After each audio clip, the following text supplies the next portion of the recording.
পশ্চিম এশিয়ার আকাশ যেন আবারও ঝড়ের পূর্বাভাস দিচ্ছে। তেল, যুদ্ধ আর কূটনীতি জটিল সমীকরণে হঠাৎই চরম উত্তেজনার কেন্দ্রবিন্দু হয়ে উঠেছে হরমুজ প্রণালী, যে পথ দিয়ে প্রতিদিন বিশ্বের বিপুল পরিমাণ জ্বালানি পাড়ি দেয়। আর সেই প্রণালীকে ঘিরেই আবার গর্জে উঠলেন মার্কিন প্রেসিডেন্ট ডোনাল্ড ট্রাম্প। তার কড়া হুঁশিয়ারি, 48 ঘন্টার মধ্যে হরমুজ পুরোপুরি খুলে না দিলে ইরানের বিদ্যুৎ কেন্দ্রগুলিকে একের পর এক ঘুরিয়ে দেবে আমেরিকা। কথায় নয়, এবার যেন সরাসরি অ্যাকশনের ইঙ্গিত।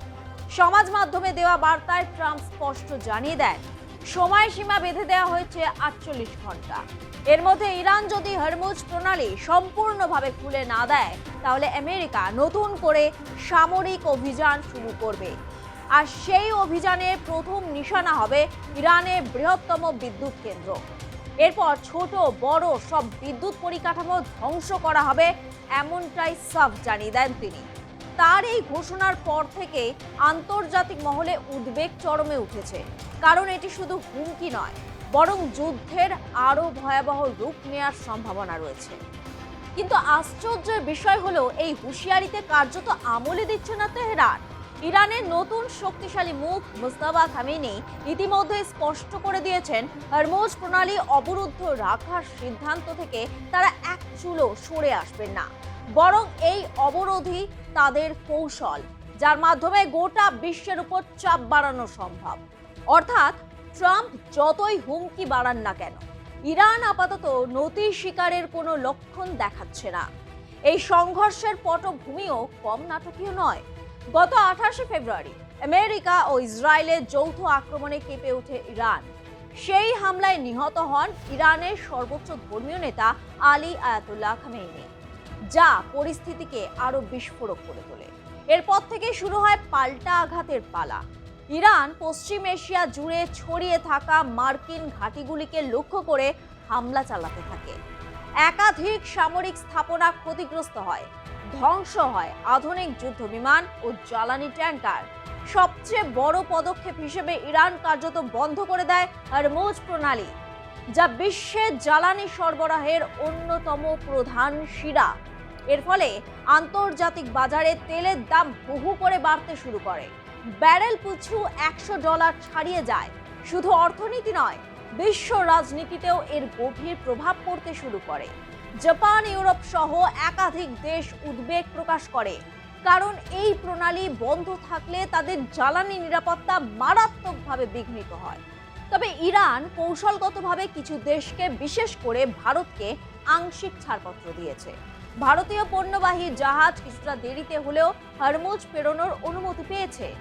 তবুও পরিস্থিতি মোটেও স্বাভাবিক নয়, কারণ এই আংশিক ছাড়ের মধ্যেও অনিশ্চয়তা রয়ে গেছে। কখন আবার সম্পূর্ণভাবে পথ বন্ধ হয়ে যায় তা কেউই নিশ্চিত করে বলতে পারছে না। এই অবস্থায় ট্রাম্পের অবস্থান যেন আরো দ্বিমুখী হয়ে উঠেছে। একদিকে তিনি ইঙ্গিত দিয়েছিলেন যে ইরান সামরিক অভিযান প্রায় শেষের পথে, অন্যদিকে আবার নতুন করে হুমকি দিয়ে পরিস্থিতিকে আরো উত্তপ্ত করে তুলেছেন। তার দাবি, আমেরিকা সরাসরি এই জলপথের উপর নির্ভরশীল না হলেও বিশ্ব বাণিজ্যের স্বার্থে এটি খোলা রাখা জরুরি। তাই প্রয়োজনে শক্তি প্রয়োগ করতেও তারা পিছপা হবে না। কিন্তু ইরানের পাল্টা বার্তাও কম তীব্র নয়। তেহরান সাফ জানিয়ে দিয়েছে, যদি তাদের জ্বালানি বা বিদ্যুৎ পরিকাঠামোয় আঘাত করা হয়, তাহলে পশ্চিম এশিয়ায় অবস্থিত সমস্ত মার্কিন ঘাঁটি ও স্বার্থের উপর ভয়াবহ আক্রমণ চালানো হবে। অর্থাৎ পরিস্থিতি এখন এমন এক জায়গায় দাঁড়িয়েছে, যেখানে একটি মাত্র ভুল সিদ্ধান্তই বড় যুদ্ধের সূচনা করতে পারে। ক্রমাগত হুঁশিয়ারি আর পাল্টা হুঁশিয়ারির এই লড়াইয়ে স্পষ্ট কেউই পিছু হাঁটতে রাজি নয়। ট্রাম্প তার 48 ঘন্টার ডেডলাইন বারবার সামনে আনছে, আর ইরান সেই সময়সীমাকে কার্যত উপেক্ষা করে নিজের অবস্থানে অনড় থাকছে। এই দ্বন্দ্ব শুধু দুদেশের মধ্যে সীমাবদ্ধ নয়, এর প্রভাব পড়ছে গোটা বিশ্বের উপর। এখন সব নজর সেই কাউন্টডাউনের দিকে।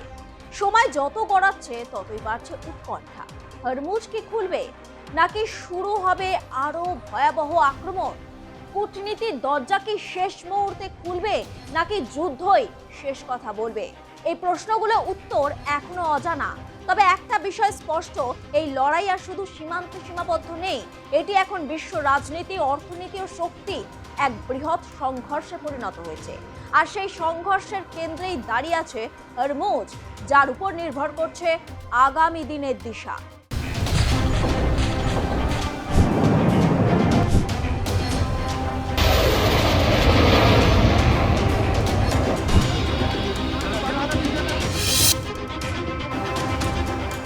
যুদ্ধের আজ এখনো পুরোপুরি কাটেনি, বারুদের গন্ধ যেন ভেসে বেড়াচ্ছে পশ্চিম এশিয়ার আকাশে। ঠিক এমন এক সময় হঠাৎ করেই সুর বদলালেন ডোনাল্ড ট্রাম্প। প্রায় 3 সপ্তাহ ধরে চলা তীব্র সামরিক অভিযানের পর ইরান থেকে সেনা গুটিয়ে আনার ইঙ্গিত দিলেন তিনি। কিন্তু কেন এই সিদ্ধান্ত? ট্রাম্পের এই সিদ্ধান্তেই তৈরি হয়েছে নানান প্রশ্ন। এই সিদ্ধান্ত কি শুধুই কৌশলগত সাফল্যের ফল, নাকি এর আড়ালে লুকিয়ে রয়েছে আরও কোনো গভীর হিসেব? প্রশ্নটা এখন আন্তর্জাতিক মহলে ঘুরপাক খাচ্ছে। এই সিদ্ধান্ত হঠাৎ করেই আসেনি, বরং এর পেছনে রয়েছে গত কয়েক সপ্তাহের তীব্র সংঘর্ষ, উত্তেজনা আর শক্তি প্রদর্শনের এক দীর্ঘ পর্ব। ইরানকে লক্ষ্য করে মার্কিন যুক্তরাষ্ট্র এবং ইসরায়েলের যৌথ সামরিক অভিযান শুরু হতেই পশ্চিম এশিয়া যেন বারুদের স্তূপে পরিণত হয়। শুরু থেকে এই অভিযানের লক্ষ্য ছিল বহুমুখী।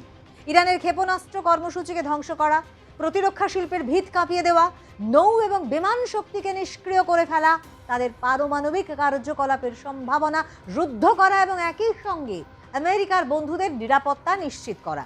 এই বন্ধুত্বের তালিকায় ছিল সৌদি আরব, কুয়েত, কাতার, বাহরিন এবং সংযুক্ত আরব আমিরশাহী, যাদের ঘিরেই দীর্ঘদিন ধরে গড়ে উঠেছে এই কৌশলগত ভারসাম্য। কিন্তু যুদ্ধ কখনো একতরফা হয় না, পাল্টা আঘাত আসে এবং তা অনেক সময় আরও বেশি অপ্রত্যাশিত হয়। তেহরানও সেই পথেই হেঁটেছে। মার্কিন ঘাঁটিগুলিকে লক্ষ্য করে হামলা, আকাশে যুদ্ধের মেঘ আর সবচেয়ে গুরুত্বপূর্ণ হরমুজ প্রণালীতে চাপ সৃষ্টি। এই প্রণালী কেবল একটি জলপথ নয়, বরং বিশ্ব অর্থনীতির এক গুরুত্বপূর্ণ শিরা, যার ওপর নির্ভর করে বিপুল পরিমাণ তেল এবং গ্যাস পরিবহন। ফলে এই অস্থিরতা মানেই বিশ্বজুড়ে জ্বালানি বাজারের চাপ, দামের ওঠানামা এবং অর্থনৈতিক অনিশ্চয়তা। এই প্রেক্ষাপটেই ট্রাম্পের বক্তব্য নতুন মাত্রা পায়। তিনি দাবি করেছেন অভিযানের 5টি মূল লক্ষ্য প্রায় পূরণ হয়েছে, অর্থাৎ সামরিক দিক থেকে যুক্তরাষ্ট্র তার উদ্দেশ্যের খুব কাছাকাছি পৌঁছে গিয়েছে। কিন্তু এর সঙ্গে সঙ্গে তিনি যে বার্তাটি দিয়েছেন সেটি আরও তাৎপর্যপূর্ণ। হরমুজ প্রণালী ব্যবহারকারী দেশগুলিকে তিনি কার্যত দায়িত্ব বুঝিয়ে দিয়েছেন। এই পথ রক্ষা করা একা তাঁদেরই কাজ। আমেরিকা সাহায্য করতে পারে, কিন্তু নেতৃত্ব দেবে না। এর মধ্যে লুকিয়ে আছে এক বড় কৌশল, সরাসরি সংঘর্ষ থেকে ধীরে ধীরে নিজেকে সরিয়ে এনে দায়িত্ব ভাগ করে দেওয়া। শুক্রবার হোয়াইট হাউসের বাইরে সাংবাদিকদের সঙ্গে কথা বলতে গিয়ে ট্রাম্প জানান, আমরা আলোচনা করতে পারি, কিন্তু আমি সংঘর্ষ বিরতি চাই না। যখন আপনি বিপরীত পক্ষকে কার্যত নিশ্চিহ্ন করে দিচ্ছেন, তখন সংঘর্ষ বিরতি করতে পারেন না। আমরা তা চাইছি না।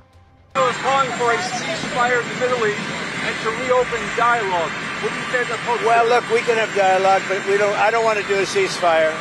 You know, you don't do a ceasefire when you're literally obliterating the other side. They don't have a Navy. They don't have an Air Force. They don't have any equipment. They don't have any spotters. They don't have anti-aircraft. They don't have radar. And their leaders have all been killed at every level. We're not looking to do that. তবে এখানেই শেষ নয়। প্রশ্নটা আরও গভীরে যায়। হঠাৎ এই পিছু হটার ভাবনা কেন? শুধুই কি লক্ষ্য পূরণ, নাকি এর পেছনে রয়েছে কোনো বড় হিসেব? দীর্ঘমেয়াদী যুদ্ধে জড়িয়ে পড়ার ঝুঁকি, বন্ধু দেশগুলির ওপরে বাড়তে থাকা চাপ, বিশ্বজুড়ে জ্বালানি সংকট, সব মিলিয়ে পরিস্থিতি ক্রমশ জটিল হয়ে উঠছিল। ইতিমধ্যেই ইরানের তেল পরিবহনের ওপর কিছু বিধিনিষেধ শিথিল করা হয়েছে। এমনকি ইসরায়েলকেও গ্যাস ভান্ডারে হামলা থেকে বিরত থাকার নির্দেশ দেওয়া হয়েছে। এই পদক্ষেপগুলি স্পষ্ট করে দেয়, যুদ্ধের পাশাপাশি শান্তির পথ খোঁজার চেষ্টা চলছিল আড়ালেই। রক্ত পিসাচু, তাদের রক্ত যেন চুষে খাবে সেইভাবে এগিয়ে যাচ্ছে, বলছে ইরানের সমস্ত লোককে আমরা মেরে দেবো, ইরানকে আমরা কন্ট্রোল করি। প্রেসিডেন্ট ট্রাম্প প্রত্যেক দিন বলছে ওদের আমি এয়ারফোর্সকে শেষ করে দিয়েছি, ওদের এয়ার ডিফেন্স শেষ করে দিয়েছি, ওদের নেভিকে শেষ করে। আরে ইরানের নেভি এয়ারফোর্স কিছু নেই, যেটা আছে সেটা মার্কিন যুক্তরাষ্ট্রের কাছে কিছুই না, খেলনা। কিন্তু যেটা পারেননি হচ্ছে তাদের মনোবল, ইরানের মনোবল। তারা মাথা নিচু করেনি এবং তারা ইরানের যে ballistic missile, supersonic missile, hypersonic missile, যে মিসাইলের আর্সেনাল, সেটা আপনি নষ্ট করতে পারেননি। তাদের মাটির তলায় যে নেটওয়ার্ক অফ যে টানেল আছে, যেখানে এখনও প্রত্যেক দিন মিসাইল তৈরি করছে, যেটা আপনি পারছেন না, মার্কিন যুক্তরাষ্ট্র পারছে না, সেটা ইরান করছে। এবং আপনি যেটা বললেন কে বন্ধ করবে, দেখুন ফ্রান্স, যতগুলো ন্যাটো কান্ট্রি আছে, ফ্রান্স, ইউনাইটেড কিংডম, জার্মানি, এরা প্রত্যেকে, অস্ট্রেলিয়া, এরা প্রত্যেকে তাদের মার্কিন যুক্তরাষ্ট্র বলছে সাহায্যের জন্য, জাহাজ পাঠানোর জন্য, যুদ্ধ জাহাজ। তাদের বলছে যে আমাদের এই হরমুজ প্রণালী খোলার জন্য আমাদের সাহায্য করে।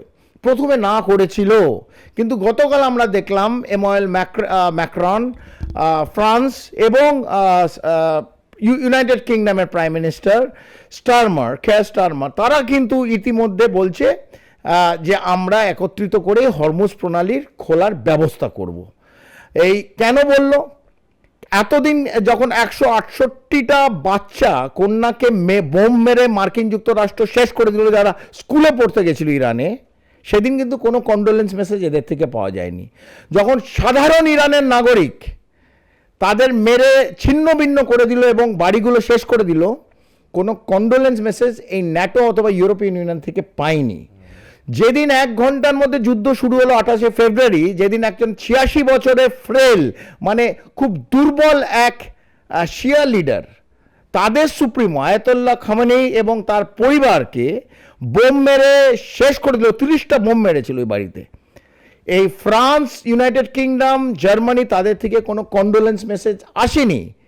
এইটা কন্ডোলেন্স মেসেজ আসেনি, এই যে ধিক্কার জানানো মার্কিন যুক্তরাষ্ট্র দূরের কথা, মানে সিম্পল কন্ডোলেন্স মেসেজ যে আমরা দুঃখিত, এটা মার্কিন যুক্তরাষ্ট্র বন্ধ হওয়া উচিত, আসেনি। আজকে এসছে কেন? কারণ আজকে ব্যারেল প্রতি $108 হয়ে গেছে, $108, 30% increase in overall gas and oil prices. পৃথিবীতে তেল এবং গ্যাসের সংকট। ইউরোপ চলে গ্যাসের ওপর। ইউরোপে যদি এই ঠান্ডার সময় গ্যাস না থাকে, বাড়িতে জমে মৃত্যু হবে প্রত্যেকে। তাই যখন নিজের চামড়ায়, নিজের প্রত্যেকের চামড়ায় জ্বলন হয়, নিজে যখন ব্যথাটা পায়, তখন সেটা অনুভব করতে পারে। এবং এই জন্যে ফ্রান্স, ইউনাইটেড কিংডম এবং অন্যান্য রাষ্ট্র বলেছে এবার আমরা জাহাজ পাঠিয়ে হরমুজ প্রণালী খোলার চেষ্টা করব। এতদিন বাদে কেন? বাচ্চা মৃত্যুর জন্য নয়, নাগরিকদের মৃত্যুর জন্য নয়, কারণ তাদের দেশের নাগরিক এবং তাদের চামড়ায় কোথাও না কোথাও ফোসকা পড়ছে। ট্রাম্পের হুমকির ভাষা ছিল স্পষ্ট, কিন্তু শেষ পর্যন্ত মাথা নত করেনি ইরান। মার্কিন প্রেসিডেন্টের একের পর এক কড়া হুঁশিয়ারি দিলেও তেহরান পিছিয়ে আসেনি, পাল্টা জবাব দিয়েছে। চাপের মুখেও নিজেদের অবস্থান ধরে রেখেছে। এই সংঘর্ষ যেন শুধুমাত্র অস্ত্রের নয়, আত্মসম্মান আর রাজনৈতিক সংকল্পেরও। যেখানে ভয় নয়, দৃঢ়তাই শেষ পর্যন্ত ইরানের প্রধান অস্ত্র হয়ে উঠেছে। কিন্তু আন্তর্জাতিক রাজনীতির ইতিহাস আমাদের বারবার শিখিয়েছে, প্রতিটি পদক্ষেপের পেছনেই থাকে একাধিক স্তরের কৌশল। তাই এই সিদ্ধান্তকে নিছক অভিযান শেষের ঘোষণা বলে দেখলে ভুল হবে।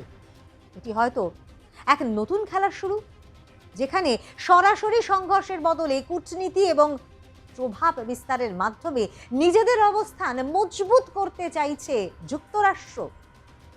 শেষ পর্যন্ত যুদ্ধের ময়দান যেমন চোখে দেখা যায়, তেমনি তার আড়ালে চলে আরেকটি অদৃশ্য লড়াইয়ের ক্ষমতা, প্রভাব এবং ভবিষ্যতের নিয়ন্ত্রণের লড়াই।